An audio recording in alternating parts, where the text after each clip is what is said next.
Hello, first of all எல்லாருக்கும் வணக்கம். இன்றைக்கி நம்ம பார்க்க போகிற வீடியோ என்ன அப்படின்னு சொல்லிட்டு பார்த்தீங்கன்னா, லாட்டரியில் கொட்டினா பயங்கரமாக கொட்டுங்க. அப்படி என்ன தான் கொட்டியிருக்கு, எவ்வளோ காசு வந்திருக்கு அப்படின்னு சொல்லிட்டு இந்த வீடியோவில் ஃபுல்லாக பார்க்கலாம் வாங்க. ஓகேங்களா? ஸோ துபாய் துபாயில் கேரளாவை சேர்ந்த ஒருத்தர் 29 வயசு தான் ஆகுது அவருக்கு. அனில்குமார். அவர் என்ன பண்ணியிருக்காரு அப்படின்னு சொல்லிட்டு பார்த்தீங்கன்னா, ஒரு லாட்டரி டிக்கெட் வாங்கியிருக்காரு. யூஷுவலாக எப்பயும் போல் ஒரு நார்மல் மிடில் கிளாஸ் ஃபேமிலி தான். அவர் துபாயில் போயிட்டு ஒர்க் பண்ணிட்டு இருந்திருக்காரு. அப்போ அந்த டைமில் ஒரு லாட்டரி டிக்கெட்டை வாங்கியிருக்காரு. சரிங்களா? ஸோ அந்த டிக்கெட்டை அவர் எப்படி வாங்கியிருக்காரு அப்படின்னு சொல்லிட்டு பார்த்தீங்கன்னா, அந்த டிக்கெட் ஸ்டார்டிங்கில் அவங்க அம்மாவோட பர்த்டே நவம்பர் மாதம். ஸோ நவம்பர் பேஸ் பண்ணி அவர் டிக்கெட்டை வாங்கியிருக்காரு. ஸோ டிக்கெட்டை வாங்கிட்டு அவர் அப்படியே விட்டுட்டுருக்காரு. ஓகேங்களா?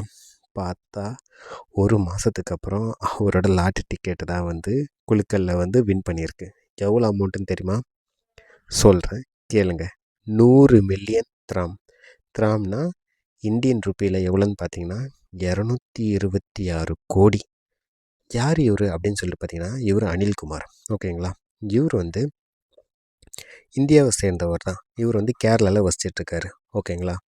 இவருக்கு லாட்டரி டிக்கெட்டு மேலே அவ்வளோ ஆர்வம்லாம் கிடையாது. இவர் டெய்லி வாங்குகிற ஆளும் கிடையாது. இவர் வாழ்க்கையிலேயே முறையாக ஃபஸ்ட்டு வாட்டி அப்போ தான் லாட்டரி டிக்கெட் வாங்குறாரு.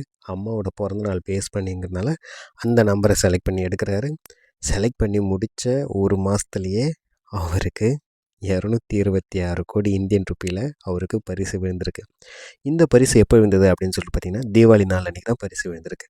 இவரை காண்டாக்ட் பண்ணி இவர்கிட்ட இதை கொடுத்ததுக்கப்புறம் அவங்க கேட்டிருக்காங்க, இந்த மாதிரி உங்களோட ஆசை என்ன, இதை வச்சு என்ன செலவு பண்ண போகிறீங்க அப்படின்னு சொல்லி அவர் கேட்டதுக்கு அவர் என்னென்ன சொல்லியிருக்காரு அப்படின்னு சொல்லிட்டு பார்த்தீங்கன்னா, இதில் சில தொகையை அறக்கட்டளைக்கும், தட் மீன்ஸ் ஆர்ஃபனேஜஸ் அதுபோல் ஹெல்ப் பண்ணுறதுக்கும், அதுக்கப்புறம் மீதி காசை என்னோடய லைஃப் எக்ஸ்பென்ஸ்க்கு நான் யூஸ் பண்ண போகிறேன்.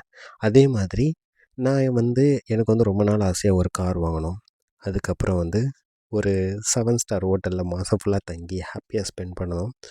அதுக்கப்புறம் நிறைய பேருக்கு ஹெல்ப் பண்ணி கொடுக்கணும் அப்படின்னு சொல்லிட்டு அவரோட ஆசையை ரொம்ப சந்தோஷமாக பகிர்ந்திருக்காரு. ஸோ இதை பற்றி நீங்கள் என்ன நினைக்கிறீங்க? கீழே கமெண்ட் செக்ஷனில் பண்ணுங்கள். Thank you so much. Thank you for வாட்சிங்.